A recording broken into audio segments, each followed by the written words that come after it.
الرحيم الحمد لله رب العالمين والعاقبة للمتقين والصلاة والسلام على سيد الأنبياء والمرسلين وعلى آله وأصحابه أجمعين أما بعد فأعوذ بالله من الشيطان الرجيم بسم الله الرحمن الرحيم وأقيموا الصلاة وآتوا الزكاة واركعوا مع الراكعين صدق الله العظيم وقال النبي صلى الله عليه وسلم الزكاة قنطرة الإسلام أو كما قال عليه الصلاة والسلام اللهم صل على سيدنا ومولانا محمد وعلى آل سيدنا ومولانا محمد وبارك وسلم. قابل احترام میرے بھائیوں دوستوں اور بزرگوں، اسلام کے 5 اہم رکن ہیں. اسلام کے 5 اہم رکن ہیں: ایمان، نماز، زکوٰۃ، حج اور رمضان المبارک کے روزے. ایمان 24 گھنٹے فرض ہیں اور نماز 24 گھنٹے میں 5 وقت کی فرض ہیں، اور زکوٰۃ صاحب مال پر سال میں 1 مرتبہ فرض ہے، اور حج مالداروں پر زندگی میں 1 مرتبہ فرض ہے، اور رمضان کے روزے یہ ہر بالغ مرد اور عورت پر سال میں 1 مہینے کے فرض ہیں. میرے بھائیوں دوستوں بزرگوں، قرآن کریم کے اندر اللہ تبارک و تعالیٰ نے بہت سارے مواقع ایسے ہیں جہاں نماز کے ساتھ زکوٰۃ کو بیان فرمایا ہے. پتہ چلا کہ جس طرح نماز فرض ہے اسی طریقے سے زکوٰۃ بھی فرض ہے، اور جس طرح نماز کا منکر کہ اس کا اسلام سے کوئی واسطہ نہیں ہے، اسی طرح زکوٰۃ کا منکر کہ اس کا بھی اسلام سے کوئی واسطہ نہیں ہے. اور جس طرح نماز چھوٹ جانے پر اس کی قضا ضروری ہے، اسی طریقے سے گزشتہ جتنے سال کی زکوٰۃ کی ادائیگی باقی ہے ان تمام سالوں کی زکوٰۃ کی ادائیگی بھی ضروری ہے. میرے بھائیوں دوستوں بزرگوں، اللہ تبارک و تعالیٰ نے ہم سب کو جو مال دیا ہے وہ اپنے فضل سے دیا ہے، اور مال اللہ کی طرف سے بہت بڑی نعمت ہے. لیکن اللہ تبارک و تعالیٰ نے اس مال کا ہم سے مطالبہ کیا، لیکن فوری طور پر مطالبہ نہیں کیا، بلکہ اللہ تبارک و تعالیٰ کا ہمارے مال پر جو مطالبہ ہے وہ سال گزرنے کے بعد میں ہے کہ مکمل سال گزر جائے، اس کے بعد اس مال پر زکوٰۃ کی ادائیگی واجب ہوگی. اور اللہ تعالیٰ نے مطالبہ پورے مال کا نہیں کیا. اگر اللہ تعالیٰ چاہتے تو کہتے ہیں کہ جو مال میں نے تم کو دیا ہے وہ مجھے واپس کرو،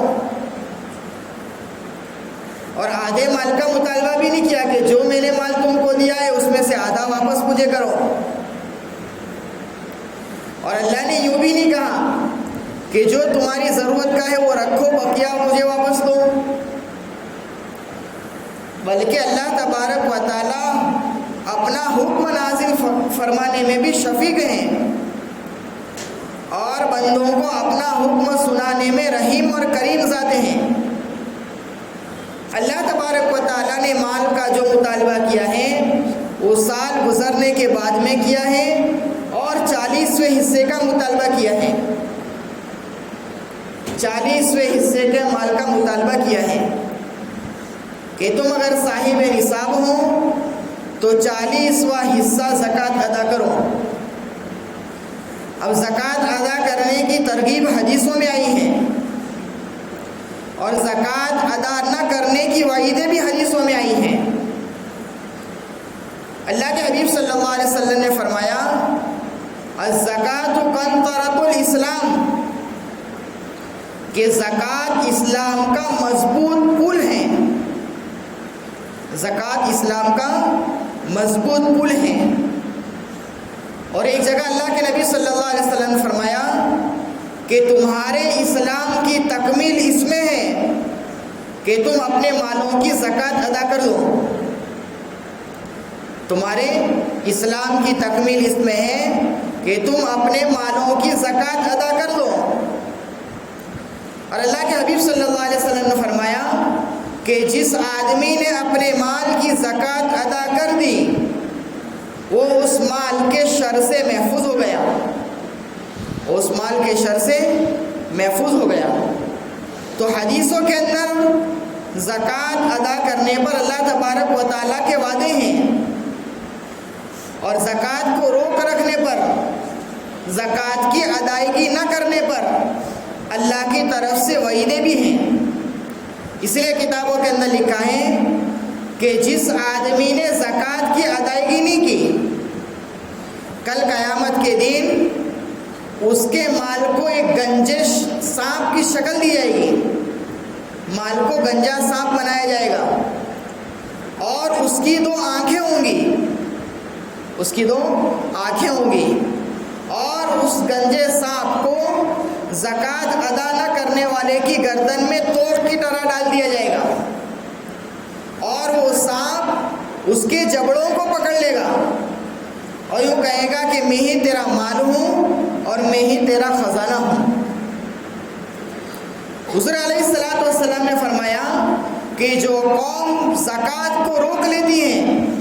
اللہ تبارک و تعالیٰ بارشوں کو بند کر دیتے ہیں اور ان پر قحط سالی جو لا دیتے ہیں، قحط میں اس قوم کو مبتلا کر دیتے ہیں۔ اور فرمایا اللہ کے حبیب صلی اللہ علیہ وسلم نے کہ جو مال زکوٰۃ کا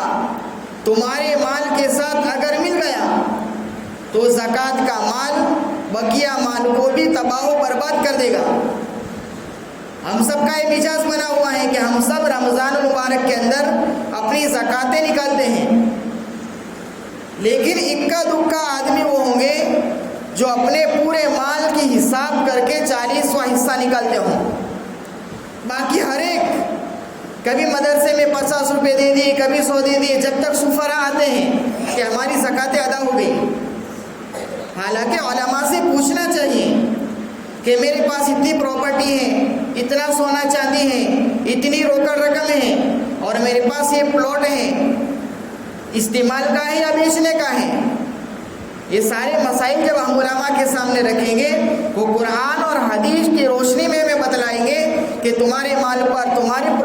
پراپرٹی پر اتنی زکوٰۃ واجب ہے، اتنی زکوٰۃ تمہارے مال پر واجب ہے۔ اب جیسے کہ میں نے پہلے شروع میں عرض کیا کہ اللہ نے فوری طور پر مال کا مطالبہ نہیں کیا زکوٰۃ کا، بلکہ اللہ تبارک و تعالیٰ نے سال گزرنے پر مطالبہ کیا ہے، جس کو کہا جاتا ہے حولان حول، کہ سال کا گزرنا اس مال پر ضروری ہے۔ اللہ نے ایک آدمی کو مال دیا، اب وہ صاحب نصاب ہے،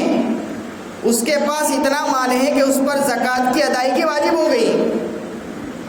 لیکن زکوٰۃ اس وقت واجب ہوگی جب اس پر سال گزر جائیں۔ 1 سال تک وہ مال اس کی ملکیت میں رہنا ضروری ہے۔ مثال کے طور پر ایک آدمی پہلے محرم کو نصاب کا مالک ہوا. اب مالک تو ہو گیا، لیکن مالک ہونے کے بعد فوری طور پر اس پر زکوٰۃ نہیں آئے گی جب تک آئندہ سال کی پہلی محرم نہ آ جائے، کہ اس مال پر 1 سال کا گزرنا ضروری ہے. جیسے کہ ایک آدمی کے پاس 1 لاکھ روپے پہلی محرم کو آئے، اب آئندہ پہلی محرم تک اگر اس کی ملکیت میں 1 لاکھ روپے باقی ہیں تو اس پر زکوٰۃ کی ادائیگی 1 لاکھ روپے کی واجب ہے. 1 لاکھ روپے کی زکوٰۃ کی ادائیگی اس پر واجب ہو جائے گی، اس لیے کہ جس تاریخ سے وہ صاحب نصاب بنا تھا، آئندہ سال وہ تاریخ آ گئی اور اس دن بھی وہ صاحب نصاب ہیں تو اس پر اس مال کی زکوٰۃ واجب ہوگی. اب ایک اشکال کیا جاتا ہے، ہم سب کے ذہنوں میں اشکال ہے کہ ایک آدمی پہلی محرم کے دن 1 لاکھ روپے کا مالک تھا. اب آئندہ سال پہلی محرم آ گئی، چونکہ 1 لاکھ پر سال گزر گیا، اب اس پر زکوٰۃ کی ادائیگی واجب ہو گئی. لیکن درمیان میں 6 مہینے کے گزرنے کے بعد اس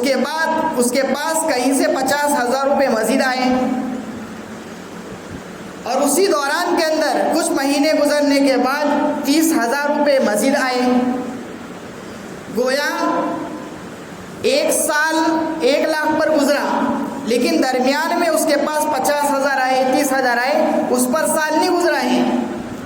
تو اس پر 1 لاکھ کی زکوٰۃ ہوگی یا 1,80,000 کی زکوٰۃ ہوگی. تو علماء نے کتابوں کے اندر لکھا ہے کہ اس پر 1,80,000 کی زکوٰۃ واجب ہوگی، اس لیے کہ 50,000 اور 30,000 جب سے آئے اس وقت کو نہیں دیکھا جائے گا، بلکہ وہ نصاب کا مالک کب بنا تھا اس تاریخ کو دیکھا جائے گا،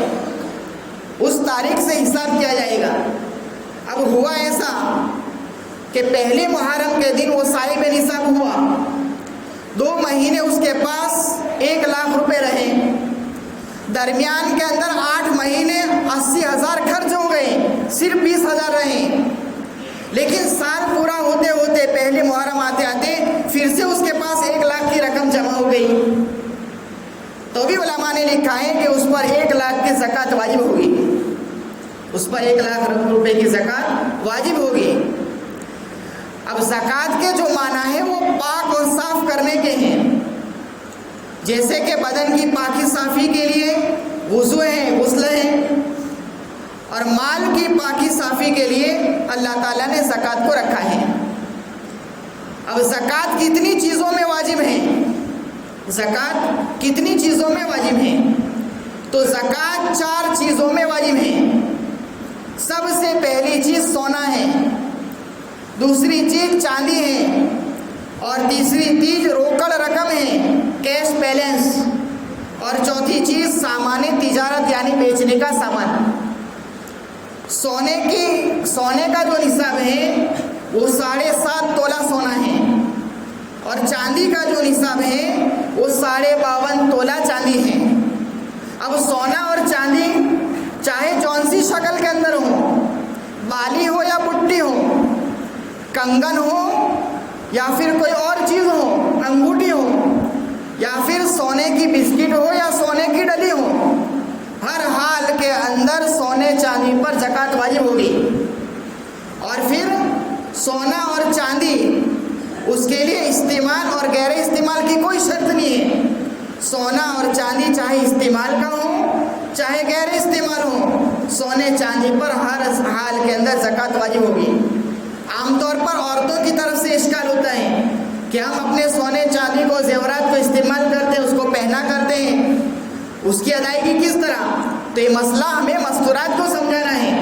کہ سونے اور چاندی کے اندر استعمال غیر استعمال کی کوئی شرط نہیں ہے، سونے اور چاندی پر تو ہر حال کے اندر زکوٰۃ واجب ہوگی. یہ مسئلہ سمجھانا ہے.